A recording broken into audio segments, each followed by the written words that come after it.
Hello friends, this is Khushi front of you and today my topic is history of constitution यानी कि ऐतिहासिक पृष्ठभूमि। So first act is regulating act of 1773। As per this act the governor of Bengal was made the governor general, यानी कि भारत के governor general के पद का सृजन किया गया था। The governor general was assisted by the council of 4 members, यानी कि गवर्नर जनरल की सहायता हेतु 4 सदस्यीय काउंसिल स्थापित किए गए थे। A Supreme Court was established at Calcutta in 1774, यानी कलकत्ता में सुप्रीम कोर्ट की स्थापना की गई थी। And the business of the private employees was banned, यानी कंपनी के निजी कर्मचारियों के व्यवसाय पर प्रतिबंध कर दिया गया था। The next act Pitt city act of 1784, यानी कि according to this act the territories of East India company was called as a British position, यानी पहली बार भारतीय क्षेत्रों को ब्रिटिश क्षेत्र कहा गया।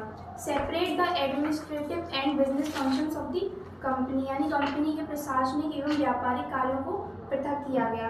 And provided the business powers by forming a board of control, यानी बोर्ड ऑफ कंट्रोल का गठन कर व्यापारिक शक्तियाँ प्रदान करी गई।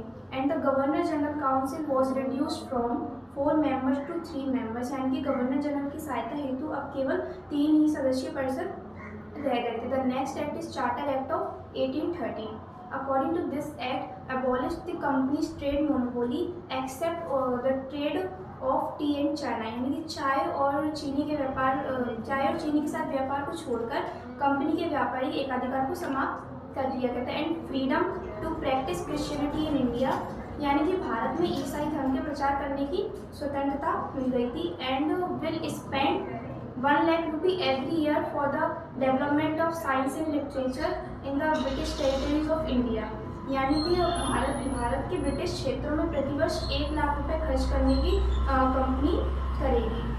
And the next act is charter act of 1833। Trading rights of the company completely terminated, यानी कि कंपनी के व्यापारिक एकाधिकार को पूरी तरह से समाप्त कर दिया गया था। And the post of governor general of Bengal was made the governor general of India, यानी कि बंगाल के गवर्नर जनरल को भारत का गवर्नर जनरल बना दिया गया था। And the power to make laws was given to the governor general, यानी कि कानून बनाने की शक्ति गवर्नर जनरल को प्रदान कर दी गई थी। And centralise the administrative matters, यानी कि कंपनी के प्रशासनिक मामलों का केंद्रीकरण कर दिया गया था। And discrimination on the basis of religion, caste, colour with Indians ended, यानी कि भारतीयों में जो भेदभाव हुआ करता था धर्म, जाति, रंग के आधार पर, उसको समाप्त कर दिया गया था। And the next act is government of India act 1858, यानी कि 1858 का भारत शासन अधिनियम। तो according to this act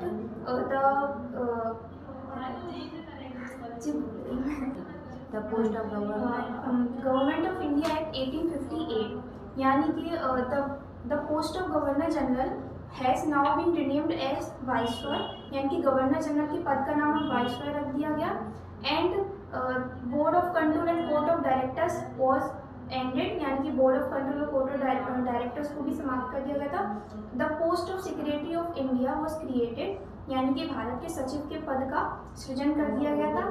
and next is a 15 member council was assisted for the post of secretary, यानी कि भारत के सचिव की सहायता हेतु 15 सदस्यीय काउंसिल स्थापित कर दिए गए थे। So that's it for today. I hope you like this video. मैं मिलती हूँ आपको नेक्स्ट वीडियो में न्यू टॉपिक के साथ। तब तक के लिए स्टडी विद हैप्पीनेस। जय हिंद, जय भारत।